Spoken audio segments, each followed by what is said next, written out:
What's that old phrase? Screw it, we'll do it live. Oh wait, we're live. Haha. I see what you did there. We are, of course, welcome to Two Geeks Talking, the entertainment industry interview show, which specializes in the creative people from the comics, film, TV, music, and video game industries. And of course, I'm your host, Kurt Sasso. How do you know that? It's right there, right at the bottom there. It's all labeled. It's nice and clear. It's pretty easy to find out. And if for those that you've been watching for the past 7 years, yes, it has been 7 years, and the last 800 or so episodes, I'm the host, as it always have been. We are joined today by a returning guest, one that has been on the show many times in the past. You know his work from Nightmare World. You know his work from Tales of Mystery. You know his work from the popular, extremely popular, and amazingly verbose but informative book, Right or Wrong. We are joined today by none other than Dirk Manning himself. How you doing today, Dirk? Good, man. It's very, very glad to be back. I'm very glad to be back. I'm happy to be back. It's like we were talking a minute ago before we went on the air. I don't want to give away all our secrets, but I can't believe it's been 2 years since we've actually talked on the air formally. I mean, we've talked since then, but yeah. No, it's been crazy. 2 years has flown by, and a lot of things have been happening, not only in my life but in your life as well.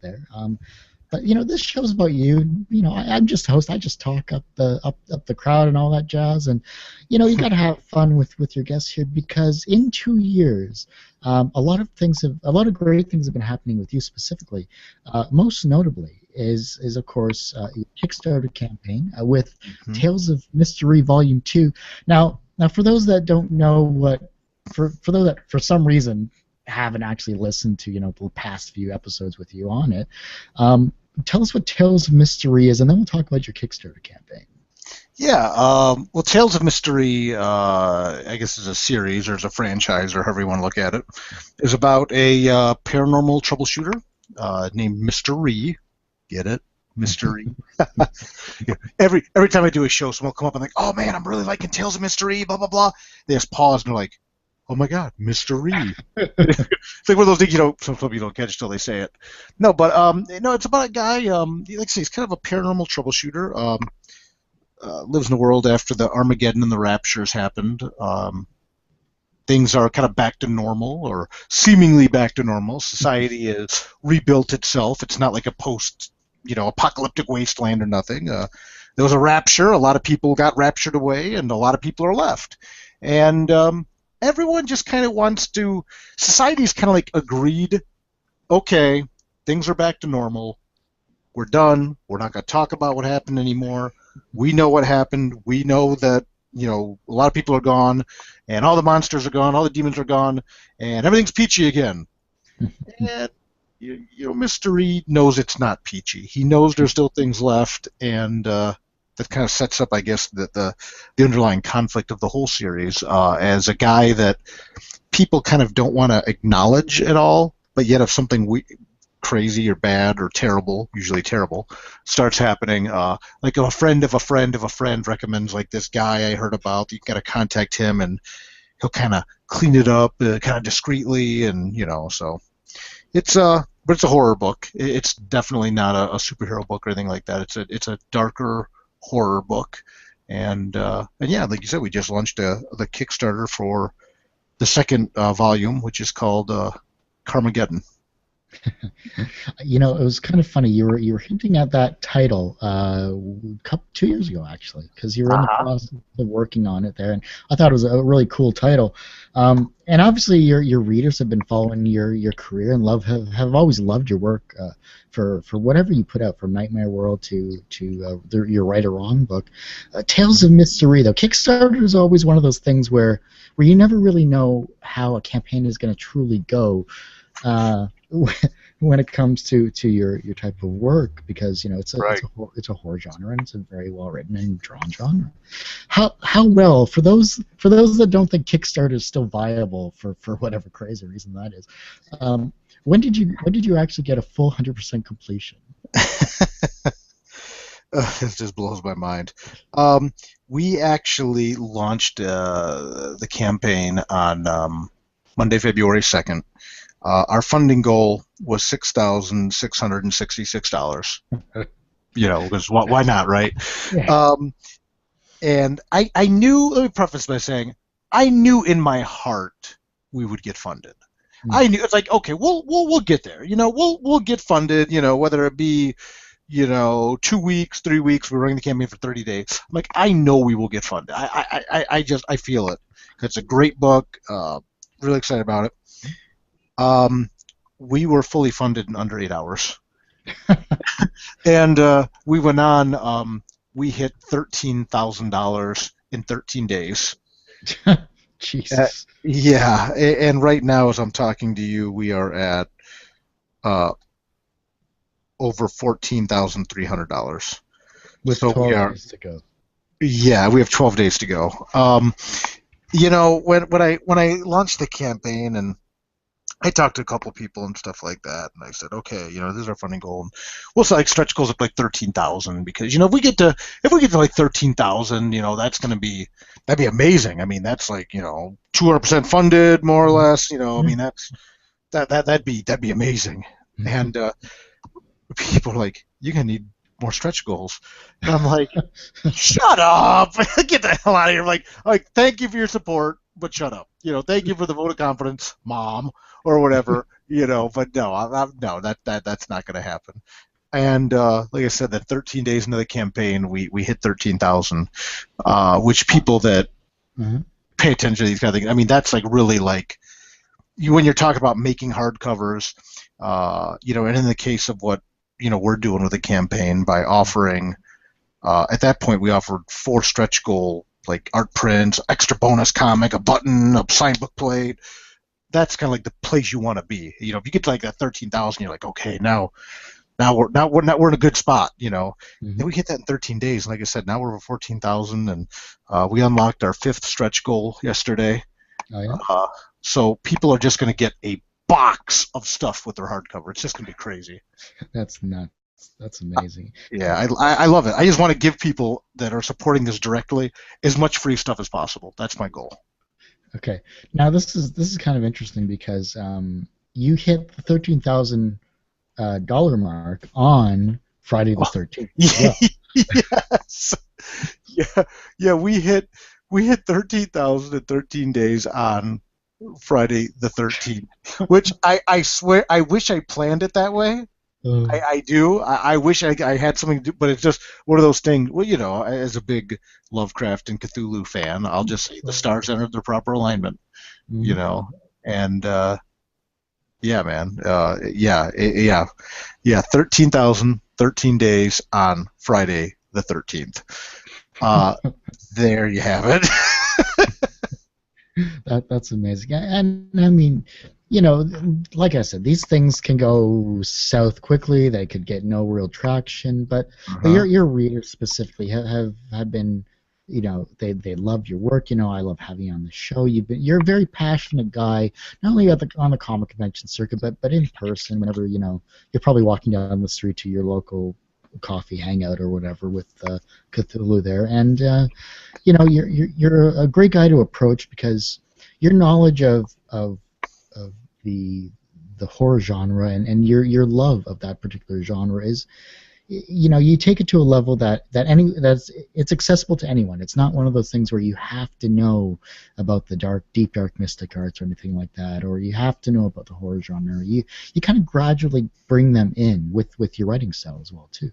Oh, thank you. And that's one of the things, I make it a point that every creator-owned book I do is completely and totally accessible for anyone to pick it up and read it. So, even with Tales of Mystery Carmageddon being Volume 2, people can pick it up and read it. You don't got to know anything about anything. Don't worry. We'll take care of you, as we go. And even with Carmageddon, I mean, there's a little opening prologue sequence, and then we kind of jump in, the in medias res, just bam, we're there, we're in the action. Because we'll tell you what you need to know. Mr. Reed's this guy, he knows a little bit of magic, and the world's ending. Okay, let's just tell the story now. I like weaving in stuff like Cthulhu and all these different mythologies of horror and different aspects of horror, but like I guess like you were saying, I just want people to pick up the book and enjoy it. And then, if you like volume one, pick that up too. You'll be able to enjoy that just the same, I mean, so you just I'm a big fan of books being accessible. Hmm. I think sometimes comics get to be such a slave to continuity. Um, if someone has heard of my work, I just want them to be able to pick it up, read it, enjoy it, get a hell of a story, get some amazing art, buy a book that they will go back and reread, and Mhm. then and like I said, just kind of get unsettled a little bit, I suppose. Well, I was looking through your stretch goals here because, looking at your second level stretch goals, you got some really great stuff. Oh, I'm thank really really loving the fact that you're going for the glow in the dark hardcovers. I mean, that's pretty epic right there. Oh, when I got that cover from Eric Powell, who does the book The Goon, and Eric Powell is one of my all-time favorite creators. The Goon's one of my all-time favorite books. So the fact that Eric Powell agreed to do the cover of the book just blew me away. And when I got the cover, and people can, if you go to Kickstarter.com and type in Dirk Manning, you'll see the campaign. It'll pop right up. You can also type in Cthulhu and it'll come up. But anyway, the Eric did this thing where with Mystery Sigil on his head, it's kind of like glowing blue, and there's like this blue magical energy kind of coming off of it. And the moment I saw that cover, because I just said, hey man, whatever you want to do, you're Eric freaking Powell, you are a master. I gave him the first issue of the book, and I said, do what you want. And he sent me that image, and I'm like, oh my god, I just the tragedy of the character I thought was just so perfect in that, and the demon, I just absolutely loved it. Well, I thought, my God, it'd be so amazing if we could actually do like a cover that the magical energy coming off Rhee's head like glows in the dark or something. Like that would just be amazing. And like back in the day, the old DC comic The Spectre did really cool glow in the dark cover stuff. So that's kind of an inspiration as well. And then we're doing like, and I even kind of hinted that this was like my dream, because one of the stretch goals, or not one of the stretch goals, one of the add-ons we're offering is you can get a Kickstarter exclusive glow in the dark version of the Tales of Mystery T-shirt. Nice. As well. So that was kind of like my little. I'm always foreshadowing stuff. So when we did that cover with like the glow in the shirt, you can only get the glow in the dark shirt through the Kickstarter. I mean, we'll offer the shirt other ways, but if you want the glow in the dark one, you have to get this way. So that was kind of like my little tease to myself that, like, gosh, like someday wouldn't it be amazing if we can do glow in the dark covers? I'm like, well, we'll never get to that level, but we can at least do the shirts. And now, I mean, we're within striking distance of the glow in the dark covers, so it just. Still lots of time to get this physically done. I mean, seriously, it's 12 days in this case. You have great momentum. You have like great things. One thing I found interesting was you've already unlocked the one of our past guests this year, actually, a couple of weeks ago. Howie Noel's Terra Normal. I mean, come on, that's just a win right there in itself. Yeah. Actually, tonight we'll be uploading the print that he did. He actually posted it on Facebook under the Friends of Dirk Manning support group on Facebook. If you go there, ask to join. Real cool group, just a ton of amazing people. And I try to give them little perks here and there. And yeah, we did a Terra Normal mystery crossover art print, and he just killed it, man. I mean, it's just amazing. And then we're already moving now towards. Matt Meerhoff that did one with Mercy Sparks and Mystery that's just ridiculous. But Howie is, and I mean ridiculous, like ridiculously amazing, But Yeah. Howie's a longtime friend of mine, great guy. We've worked on some projects together, and I love Terra Normal. I love Terra Normal. I've written the introduction to 2 of the volumes of the series. I'll write the introductions for if he lets me, just because I love his stuff so much. So and Tara actually has a little tiny cameo in Tales of Mystery Volume 1, in the last story of the first volume. She's in there. She has a really, really pivotal scene that actually kind of helps tie together the Nightmare World storyline to Tales of Mystery. It's just one panel, but to me it's like one of the most important panels of the whole series.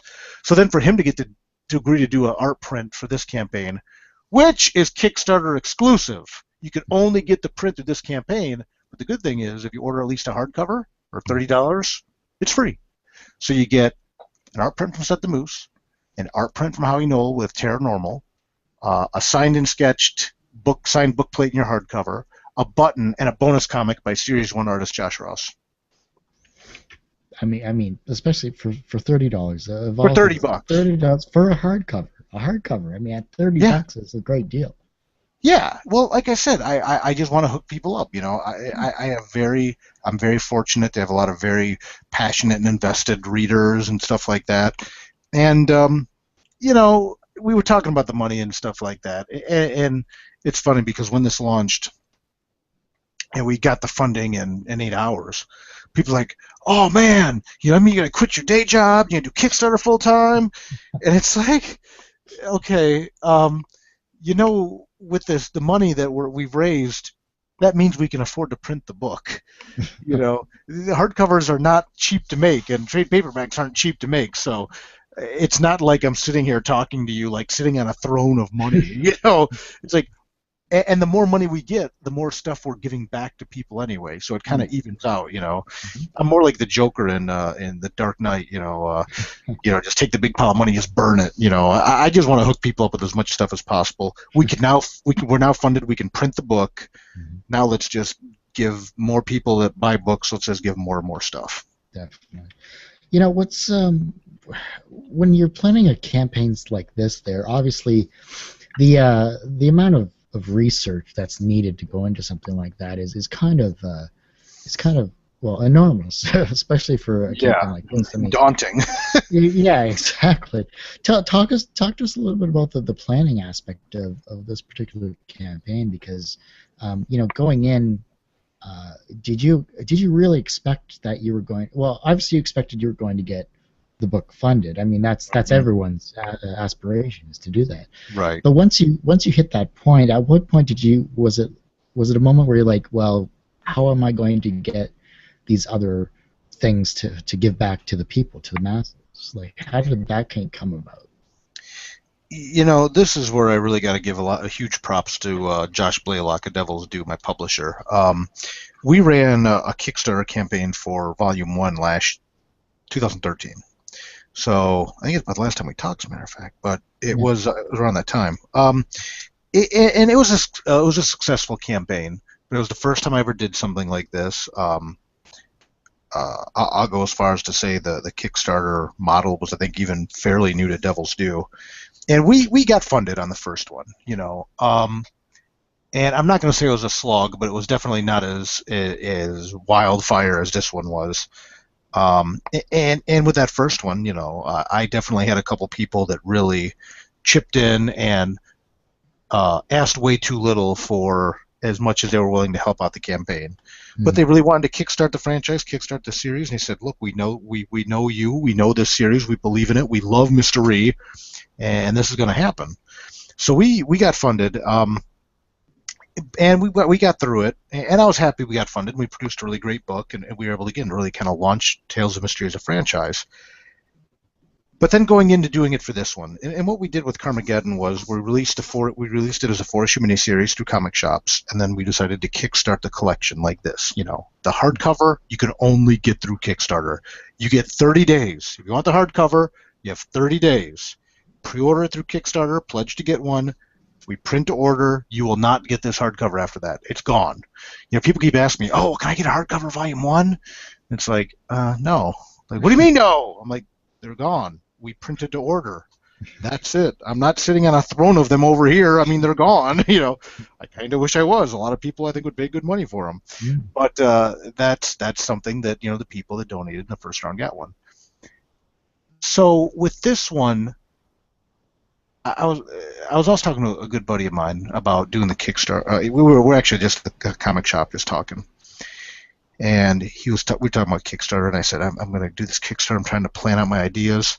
And he goes, you know what I love about Kickstarter? I'm like, what's that?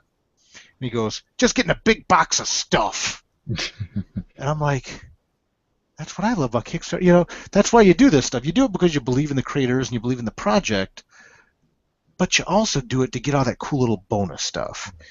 And to me, I wanted to be able to offer people things that were cool, but not, I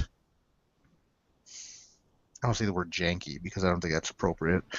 Things that were cool, like art prints or a book plate, People always ask about my little Dirk Manning button. They always want to get my Dirk Manning button. I'm like, you can't have my Dirk Manning button, but I'll give people Tales of Mystery buttons for this, Um, you know, so really then it came down to me talking to Josh Blaylock, head of Devil's Due, and saying, this is what I got in mind. What's the economic reality of this? Because Kickstarter takes a portion of the money. You got to pay for your shipping cost. You got to pay for the product and things like that. And Josh is really a numbers guy, and we were able to sit there and jam and riff and wrestle when we had to about stuff, because what you don't want to do is offer people so much stuff that it ends up eating away the money you're making. I mean, it does eat away some of it, but you don't want to go into debt by offering them so much great stuff. So to find kind of that balance where, okay, an art print would cost me this much to get each one printed on this good quality stock paper, and and then it costs this much to ship it, and this much, So Josh really, and as a publisher, he was very supportive of helping me kind of get all those numbers together, things like that. And make no mistake, I'm a numbers guy too, but it was nice to get his perspective on it. And then ultimately, he was willing to let me run with it the way I wanted. So this campaign, what I'm most excited about, this campaign looks exactly what I want it to look like. I'm given the stuff I wanted to give people. The Devil's Due staff did an amazing job helping me put the graphics and stuff together for it. And but yeah, it's a very real thing. I know people that I have a lot of respect for that ran a Kickstarter campaign and lost money on very successful campaigns. Wow. Well, when you factor in, people don't think about shipping, or what if a lot of people overseas buy the book and things like that, and how much does it cost? So people don't consider, well, yeah, you got to buy all those boxes, you got to pay for all the postage, and books are heavy, and especially if they're packing the box with all kinds of extra stuff. So it's something you got to take real seriously, and you really got to put a lot of time into it. I actually took all of January. I only did one convention right at the end of January, but I took all of January just to prepare this Kickstarter. I took a month of just hard work, research, notes, just getting this ready. And it makes sense too. Obviously, the preparation ahead of time has paid off. Quite simply, it paid off for you, paid off for the fan, the readers, paid off for Devil's Due Publishing. It's great to see that companies are standing by their creative talent, and they're working together, and obviously that's the only true way to be successful in any industry itself. Yeah, absolutely. But once Tales of Mystery is completed, the volume 2, I should say, you're working towards. You have to be working towards volume 3, I'd hope. I mean. Yeah. We actually have a couple stretch goals on this campaign. You can actually have a cameo role in Volume 3. You can get killed in Volume 3. All the scripts are written, and all the scripts are in hands of artists or prospective artists. With Volume 3, what I'm actually doing, it's going to be a 5-issue miniseries, and each issue is going to be drawn by a different artist or art team. So I'm kind of going back to the Nightmare World style of storytelling, because each issue is going to focus primarily on a different character. Nice. As all part of this big giant story. Nice. And we're going to get back to the present. Mystery's in the present. He's now with Charity, kind of loosely associated with the Promise Group, who a lot of people are asking a lot of questions about the Promise Group, which is great. I mean, so many people I talk to say, we love Mystery and stuff, but what's up with the Promise Group? Because of the stuff you learn in Volume 1 about the Promise Group, then you learn in Volume 2 that Rhee is kind of hooked up with Charity, who's from the Promise Group. And the Promise Group is the permanent reduction of monsters in society everywhere. Oh. So they kind of do what Rhee's done freelance on a very big organized level, and a lot of people have a lot of questions about them. So we're really going to get into the Promise Group a lot in Volume 3. Get into some characters that I'm just really excited about. I mean, I love Volume 1. I love Volume 2. And oh my God, Volume 3, it's just going to show, it's going to take kind of what I did in Nightmare World with all the 8-page interconnected stories, but then give me 5 22-page stories, and let me show you how it's really done. So it's gonna be wild, man. I'm really excited, and the artists are just oh my gosh, I'm just stoked about who's working on it. So can you tease that to which artists are around, or is this still under wraps? Set the Moose, who did Volume 2, is doing an issue. Okay. And I guess I can say this since he's been on the show several times, been on the show with you and stuff before. Howie Knoll's doing an issue. Oh, awesome. So I'm really excited to get to work with him on Mystery. We worked on some other stuff together in the past. He did a one-shot for me for Love Stories to Die For, or Love Stories About Death. I wrote a short story in Paranormal for him, and now we're getting to do a full-length 22-page Tales of Mystery story together. So there's two. Awesome. There's 2 Year 5. That's good. I'll get the elephant out of the room too. Josh Ross will probably be doing something on some level, but he won't be doing a full issue. He just had to work full time now, and it's really blowing up for him. He's doing the bonus comic for this campaign as well, and we talked about him doing a full issue, but it's just not going to work with his schedule and stuff like that. We'll do something at some point, but right now things are so crazy for him. But he'll be in the mix somewhere. Don't worry. I got some plans for Josh, and I got some plans. Awesome stuff there. Yeah, I was kind of surprised that because usually when I see you on the Facebooks and the social medias and all the other stuff whenever we're not chatting over all of that stuff, you're usually at a convention. And when you said you literally took a month off in essence to plan for this thing, and you were at a convention.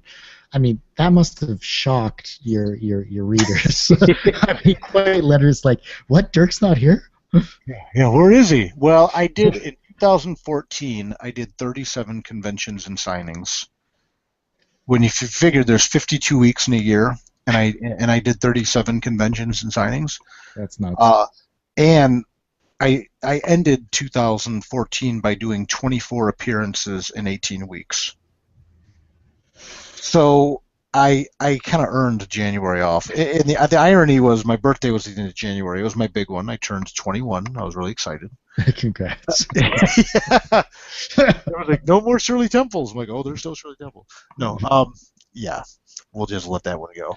But no, my birthday was January 30th, and then I did a convention January 31st. So it's like I had my birthday, I took the month off up to my birthday, did my birthday, boom, back on the road. Now I'm ready. I've got 20 appearances so far lined up in 2015 already. That's crazy. It's nuts. Which ones are you looking at? Oh gosh, I mean, I got stuff planned all year. I think some of the big ones are San Diego. I'm not doing San Diego this year. I did San Diego with Image a couple of years ago, and it was great. But that's something that, I mean, there's a lot of factors on that one, including cost, quite frankly. Oh. I'd like to do it again, but that'd be a situation probably when I go out there with a publisher and things like that. But I'm doing New York. I'm hoping to do New York Comic Con. I'll be doing C2E2 for sure. Nice. Great Lakes Comic Con's coming up. In Michigan, Northwest Indiana Comic Con, like I said, Indiana Comic Con. I'm doing Gem City for the first time. C2E2, Cherry Capital Comic Con up in Traverse City, Michigan. Everything's at dirkmanning.com. Cool. They can go there under signings appearances. There's like 2 pages of them, and just look at all my appearances. But Motor City, I'm doing that one. So got a lot of shows coming up. It's gonna be fun. I'm trying to stagger them a little more, but then they all start kind of weaving together again, and it's like, oh, March, I'll be gone every weekend in March, but that's fine. It'll be worth it. I think this will be the first year that I don't really get to too many conventions. Only because of school and because of as the summer internship that I'm going to have. So that might put a cramp in my actual style where I actually don't get to go to a convention as much as I'd like to. Well, that happens, and it's for good reasons. I'll go to a couple for you. So. Yeah, pass out the business cards there for me if you don't mind. Whenever you pitch your website, pitch mine too. There you go. That'll work out. Let's talk about a normal day for you. Well, as normal as your days normally are, I guess. which usually isn't that normal then. So, No. what's the typical day for the Dirkster? I try to write on weekends. Um, a lot of people talk about, well, you should write every day. And to me, that just doesn't always work because when I write, I want to block out 5, 6, 7 hours and just go. I like to have it build up, kind of like a simmering pot or something. Of water. I guess would be the best analogy. Mm-hmm. I'll sometimes do a lot of little writing and a little plotting and stuff like that during the week in the evenings, things like that. But what I like to do, and it's not terribly glamorous, but a Saturday or Sunday, I'll just sit in my office and just go. And I'll like be like writing 3 or 4 hours and just pounding through stuff, and then all of a sudden I'm like, oh, like why am I so woozy? I've only been here like 3 or 4 hours, and then I look and it's been like 7.5 hours. It's like haven't moved, haven't done anything. So I actually have to get up, make sure to get up, get stuff to eat. There's a lot, get up and I'm trying to do a lot better now that I'm older about getting up and stretching more often and things like that because it's very easy for me when I go to that place. All curled up and hunched up over the keyboard and just pounding it. And I'm looking at my keyboard now, and like half the keys, the letters are worn off. I beat on that thing, man. But so to me, that's kind of what a writing day is like for me. Is just, I mean, literally, I just, I don't like to piece it out. I get a little stuff done here and there. I'll maybe do like edits on what I've written during the week, like in the evenings. Mm-hmm. So usually my weekday evenings are editing, emails, social media, things like that. Working with the artists, seeing how pages are doing, stuff like that. And then I try to block out a weekend day just to sit down for a day or two and just bust my ass for 7 hours, 8 hours, 9 hours, 10 hours, whatever I can do. Mm-hmm. And if I know I'm doing a lot if I know I'm doing a lot of conventions that month, like in March, I'm doing. Let me look at the big paper calendar on my wall here. See, in March, March I'm doing. Yeah, I know. Remember paper? I love paper. Yeah. I love the feel of the calendar in my hands. Yeah, in March I'm doing Indiana Comic Con, Anna Marathon, DanCon, Gem City. So I got 4 shows in March already. So my weekends are going to get kind of jammed up. So what I'll do then is I'll know, like, okay, well, I have to allocate time during the week, to write. And I'm an evening. During the week, I prefer to write in the evenings. Just sit down and put on some music and just go. Nice. I got some thought-provoking questions here, and I think I pitched these. We'll go to the standard 4 that I normally ask for the Little Persons Amongst Midi Giants because I'd like to kind of hear your thoughts, how they've changed in the past couple of years, because I think this will be an interesting aspect. But let's go to there's 10 questions I have that are thought-provoking. We'll go to my standard 4 just to kind of keep things going here, because I know we're kind of running short on time for you too. No, that's all right. But these are just simple one-word answers that you have to give, and if you'd like to expand upon it, you can. So just keep that in mind. One-word answer. Have we met? Hence why I said if you want to expand upon it. I will do everything in my power to answer each one in one word, and I'll try really hard not to expand on it. No, I'm saying you can expand upon it. Oh, all right. Just saying, I'm giving you that. Okay, all right. I appreciate it. Let's do it. What's one way to selflessly pay it forward? Service. I never get tired of.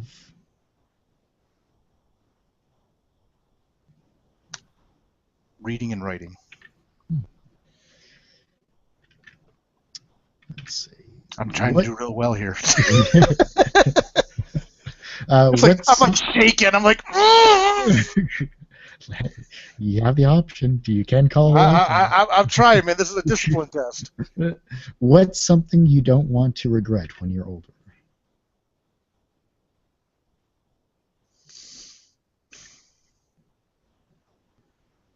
Life.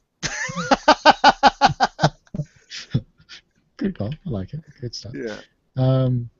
Every person needs Passion. Interesting. Watch best done slowly. Yeah. Responses made in anger.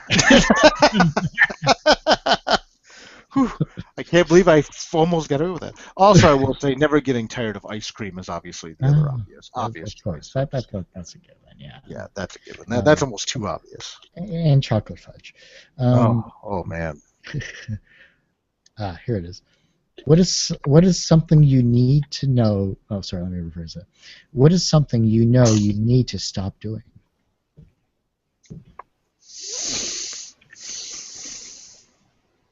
Doubting. Why? You doubt a lot? I think everybody creative does. There's a difference between being critical of yourself, I think, and doubting yourself, and ultimately you got to go with your heart. You know, I think every project I've done, I've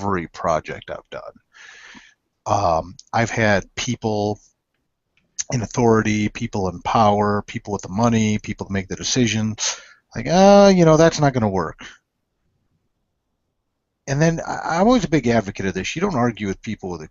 I always say, listen to people with experience. And when you have experienced people telling you, oh, something like Nightmare World, that's not going to connect with fans because it's like an anthology, and people like anthologies, and you're doing these 8-page stories, blah blah blah. Or Tales of Mystery. Oh, it's really dark, and it's really, people aren't going to get into something that dark. Yeah, I say, oh no, but it's character driven. It's good dark. It's not like blood and boob stuff, but I mean, it is. It's a dark book, or even right or wrong, Even, I hate to beat this drum, but when I started my career with Nightmare World, publishing the work online for free, people were. It still grinds my gears to this day that people were telling me I was wrong, when now that model has become almost oversaturated. Sure. So it's important to question. It's important to criticize yourself.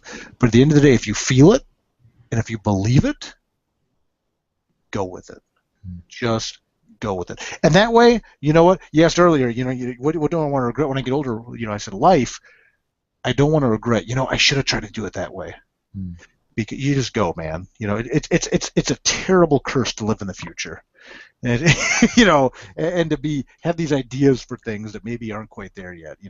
Even the idea of doing the Kickstarter the way we're doing it. Doing the Kickstarter where we're still going to offer a direct market edition of the book. That's the trade paperback. But at the same time, we're offering readers, people that are really invested in the property, a chance to get some extra cool bonus stuff. There's people like, oh, well, if you do that, then Diamond won't support you and blah, blah, blah.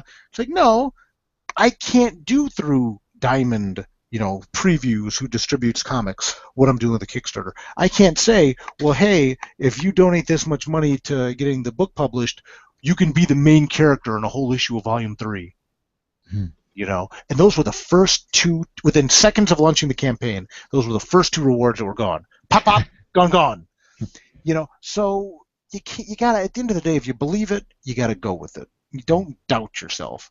Question yourself, critique yourself, analyze it, test it, probe it, but don't doubt yourself, man. Just gotta go. And that's something I try to tell myself all the time. It's like just believe in yourself, Dirk. Just do this. If you're a halfway intelligent guy once in a while, if you're feeling it, run with it. Good stuff. I like it. What have you always wanted to do but have never done? Which is probably going to be a really short list for you. It's weird at this point. Yeah, I've gotten. I mean, when I always wanted to be a degreed black belt. I've achieved that. In what? Taekwondo. Oh, nice. Congrats. Mm-hmm. Thank you. Yeah, I don't advertise it because I want people to come up to my table and challenge me like at a show. It's like you'll lose. So just don't. So I don't put it out there, but yeah, it wouldn't end well. Just give them a paper cut with one of your books after they buy it. Yeah. There will be blood. Gosh, I've actually, have a karaoke super group with two very good friends of mine. So that's kind of fun. So I get to sing in a band on occasion. Not well, but it's fun. It's just goofy. Um, I've got to be a manager at a pro wrestling event, so that was Oh, cool. that's awesome. I've never gotten to actually wrestle in a Uh-huh. big event. I mean, I did take a splash from a 450-pound guy as part of the match and stuff, and I got to, do a couple quick spots. So, I mean, that'd be kind of fun, I guess. But I guess maybe that's it. I don't know. I try to focus on the positive, and I've met Joe Hill, I've talked to Alan Moore. Gosh, I've met Harlan Ellison. Yeah, yeah, man, it's a short list. I've led a really fortunate life in that regard. So, Hmm, good stuff. um, yeah, um, I don't know. I'll think of it like 5 o'clock this morning. I'll call you back. Sounds good to me. Toss me a message over Twitter. It'll be easier, so I won't wake up. Oh, And you don't want me to call you? yeah, well, you could call me, then I'd have to drive to Michigan, and I hate the weather as it is right now.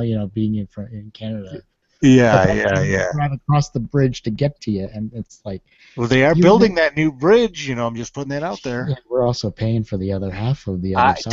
don't blame me for all of America, man. Listen, you know that Americans are ugly, just we're ugly Americans, man.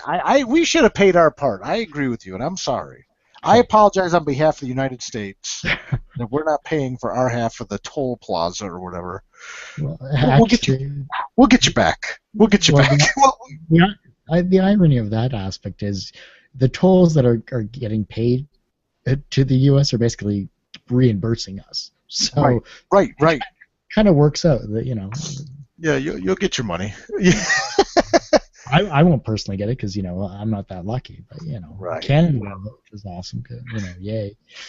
I guess I'm thinking about it, and I guess the thing I haven't done yet that I'd like to be able to do is go to a premiere of one of my works Hmm, at like a movie theater, like at a big screen movie theater or something. That'd be kind of fun. I'm so, not jonesing. I'm not jonesing for it. I mhm. don't really care. I mean, I write comics. I don't write movies, but that'd be kind of cool to be able to do that. I Yeah. haven't been able to. I haven't been able to cast the guy I want to cast as Mr. Rhee in a TV show or movie yet. How about the guy that played? Well, Terry Crews might be able to do it, or I'm thinking the guy that plays the the Hawk in Captain America. Oh no, no. See, I already know who I want to play Mr. Rhee. Oh, okay, cool. I don't know. Rockman Dunbar, who is the guy who's the sheriff, Eli Roosevelt in Sons of Anarchy. Oh, hmm, That interesting. that that, my friend, is Mystery. Hmm, That guy. If you ever look up Eli Roosevelt, Sons of Anarchy, hmm. that's Mystery. I mean, that's him. So it's like, if we're gonna close this media deal, I have to do it soon because I would actually go as far to almost to put in the contract. You can only option it if he agrees to do it. Which I realize by saying that on the air, I've totally screwed the chances of that ever happening because if he hears it, he'll be like, "Well, $1 million and I'll do it." But that guy is Mystery to me. I mean, if you ever want to know what Mystery looks like in person, that's him.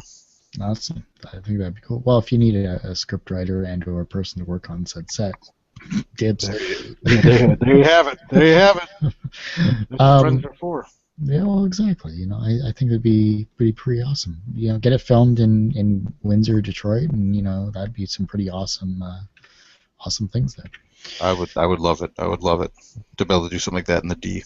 Oh yeah, I mean the architecture, the locations, the Mm-hmm. post-apocalyptic setting, Detroit, and you're all set. There it is. Uh, well, last question in terms of this aspect, and then we'll go into my four. What are 5 words you use to describe yourself? 5 words you use to describe yourself, and 5 words other people would use to describe I think it's the same 5 words. you. That son of a bitch. I mean, No, that um, awesome person. yeah, yeah. It is difficult acting normal. You put it into a sentence. Like, there it is. That's it. I could give you like 5 like adjectives or something, but I'll just leave it at that. Is difficult, acting normal. That's the 5 words. I think that's how I describe myself. That's how anybody that knows me would describe me. Interesting. Well, yeah. I mean, but that's the creative person in you type deal. So I mean, that works out perfectly fine. Yeah. See, most people are like passionate and funny and handsome, which 2 of those 3 things are true about me. But no, there's my 5. I stand by my 5. That works for me. I asked you this 2 years ago, and I'm going to ask you again because I I think. Hmm? Okay. I don't remember my. I'm sure I don't remember my answer. But Don't worry about it. Don't can I worry go? Can I about go look? it. No, go No, ahead. Go ahead. no. Because then you see the magic, magic pop bottle, and that's just another story in itself. Oh Um, yes, yes. That was a good time. it was actually, yeah. Um, Keeps the pigs down the level. People need to go back and find that interview of the magic bottle. you know what? Oh, it's good stuff. I'll do a quick search for it because it's quite easy.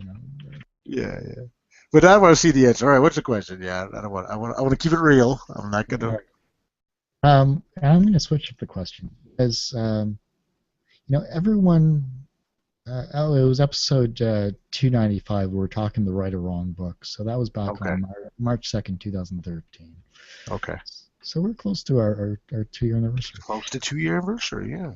And your this Kickstarter campaign and seeing your works in the past and you talking about your works shows that you're a very professional and successful individual. Do you consider yourself personally successful?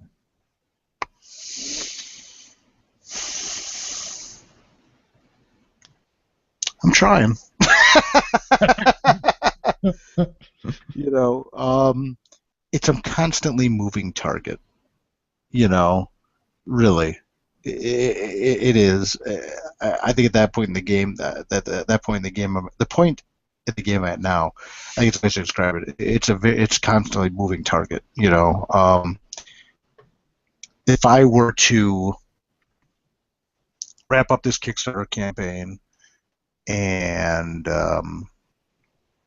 just be done writing, and just be one of these people that works a 9 to 5 job and just comes home and binges Netflix every night and stuff like that, I I would have a lot of reasons to say I was successful, and a lot of people would probably say, yeah, before Dirk retired, he was really successful. But I think I would look at it like all the things I hadn't done that I want to do. So, I'm really happy with what I've done so far. But to me, I'm always looking at what's next.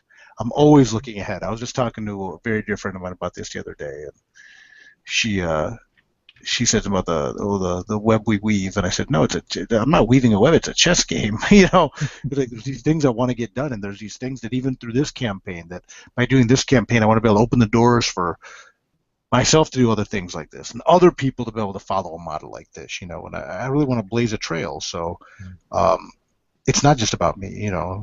Yeah, when I said earlier, paying it forward as service, that's really important to me.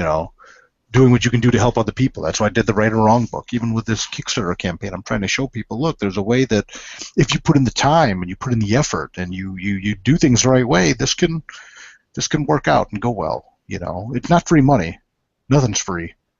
But if you bust your ass and you try to be good to people, and I've screwed up. We've all screwed up. We've all done stuff that's dumb or stupid or we regret. But try to be good to people. Try to be and try to be cool and just move forward. So am I successful so far? Yeah, I have nothing to complain about. Nothing to complain about. My God, I'd be a fool to complain. But I'm definitely looking forward. I'm definitely looking at what's next, and I'm excited and terrified about what's to come. Good stuff. How do you deal with failure, or your failure, I should say? I try to learn from it and come back stronger. Truly. Mhm. Sorry, I was just gonna say, but how do you physically learn from failure though?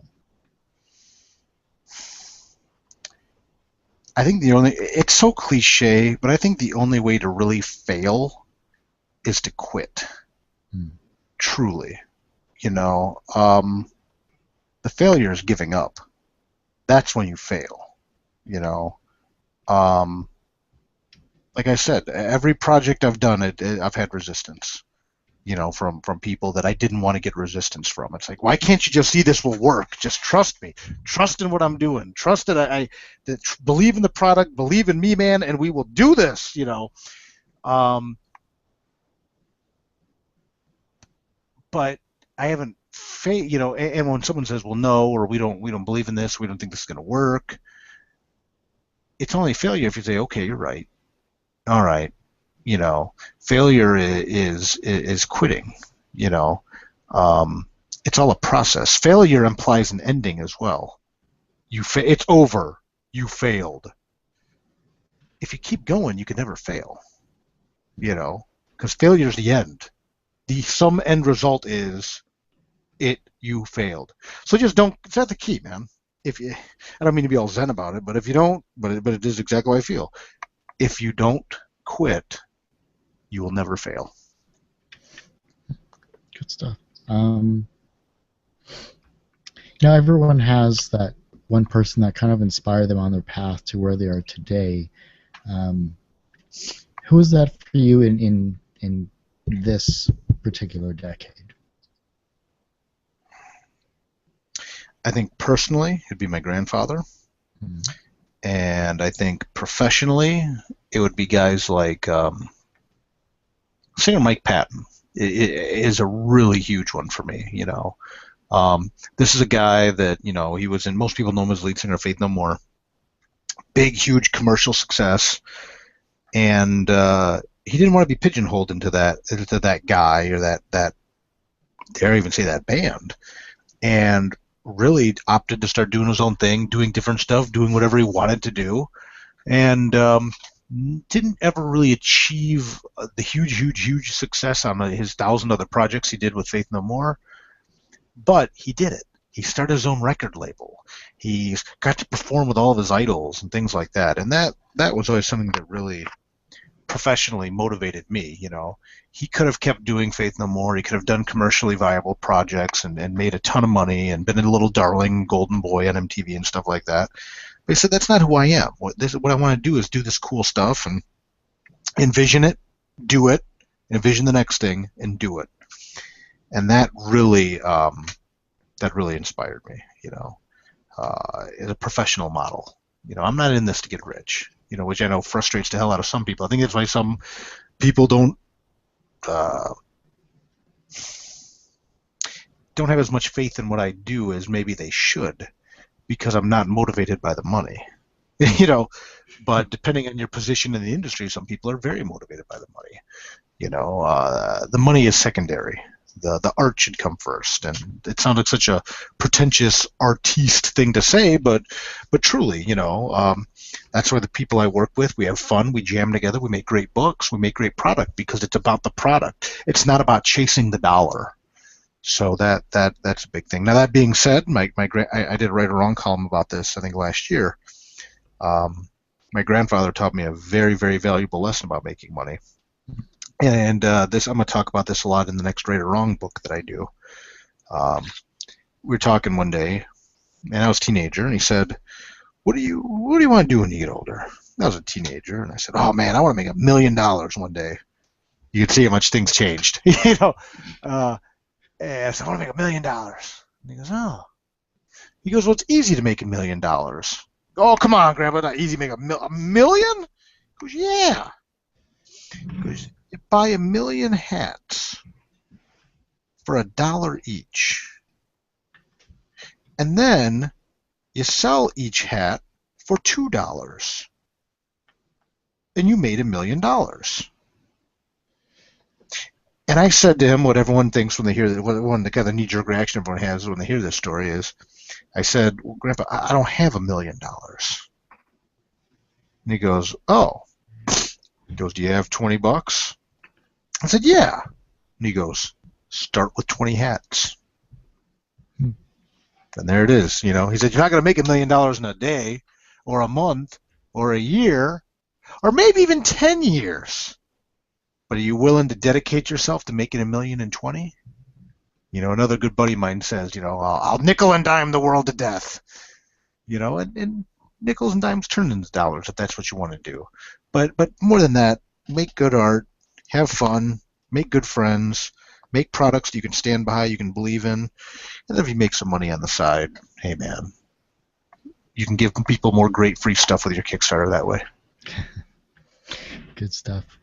Final question then is, the younger generation, they're looking at you as an inspirational person, and they're becoming inspired themselves. How can they inspire the generation that follows them? I think it comes down to what I said earlier, man. Service. Pay it forward. Don't be afraid to give back.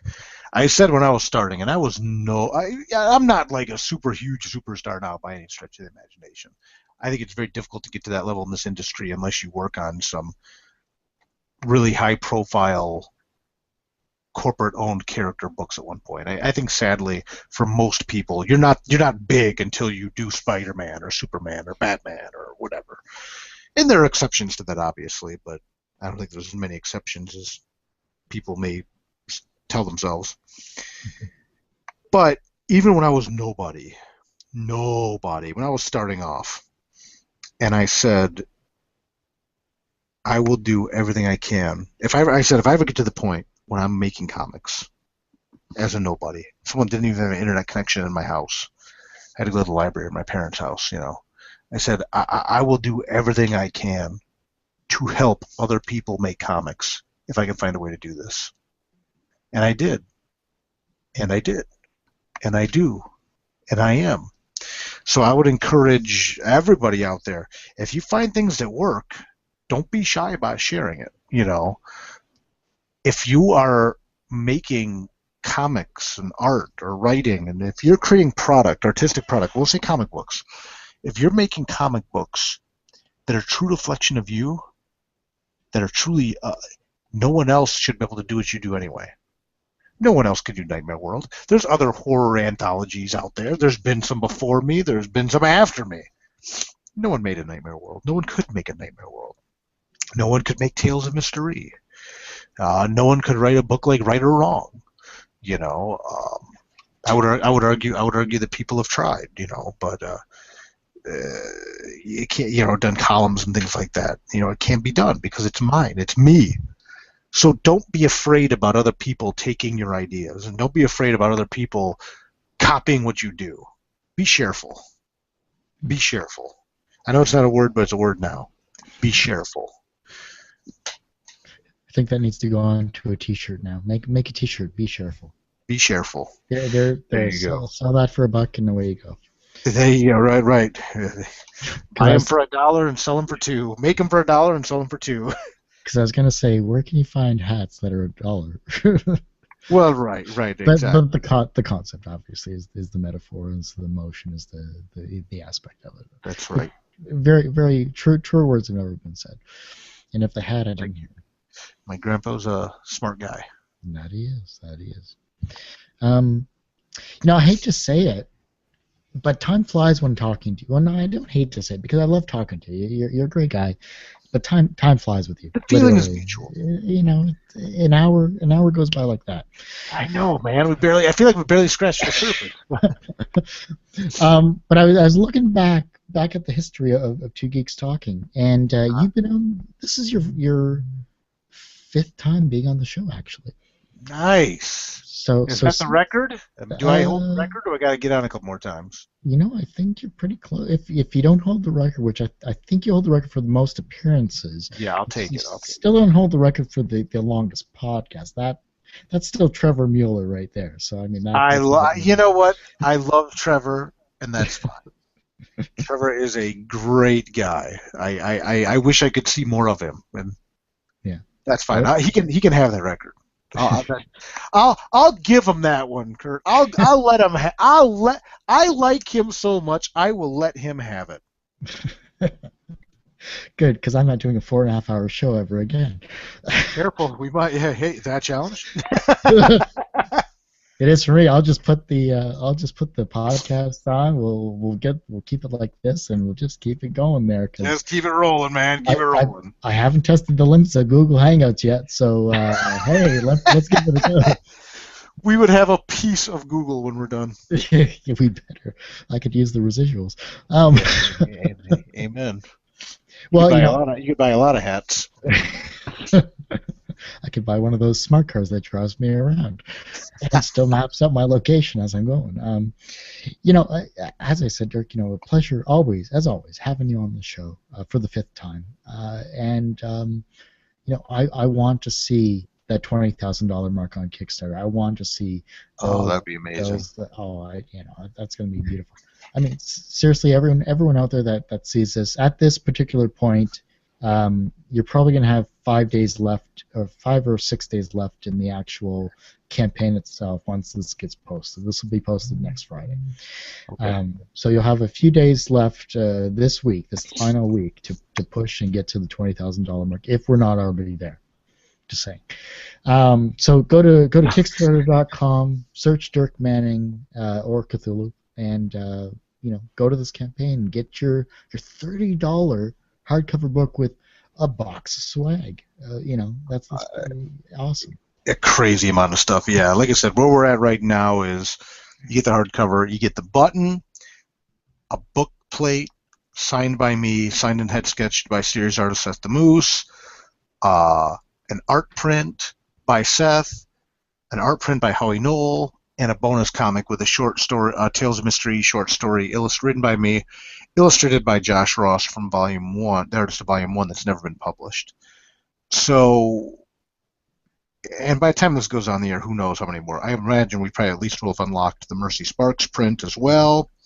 After that, we're looking at another bonus comic, and then as you said, if we get to 20,000, I'll make those damn hardcovers glow in the dark, man.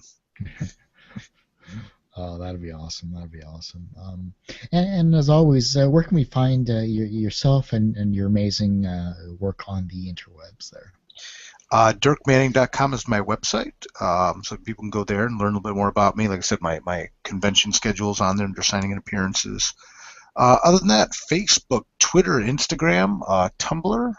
I'm not quite sure how to use Tumblr yet. I'm trying to figure it out. But all those just under or at Dirk Manning. Look for the guy in the top hat and the scarf, and you have found the right one. Awesome, good stuff there. Thanks so much once more. A pleasure having you on there. And that ends this particular show of Two Geeks Talking, episode whatever number it is. I've lost count because it's not about numbers, people. It's about the guests that come on the show. But to find Two Geeks Talking, you can find us at Two Geeks Talking. That's the word two, not the number .com. Our other website, which gets you to the same one everywhere, is tgtmedia.com. You can find me on Twitter, Facebook, Instagram, Tumblr, by searching at Kurt Sasso, right there. Please take the time to actually subscribe here, wherever it is. I don't know.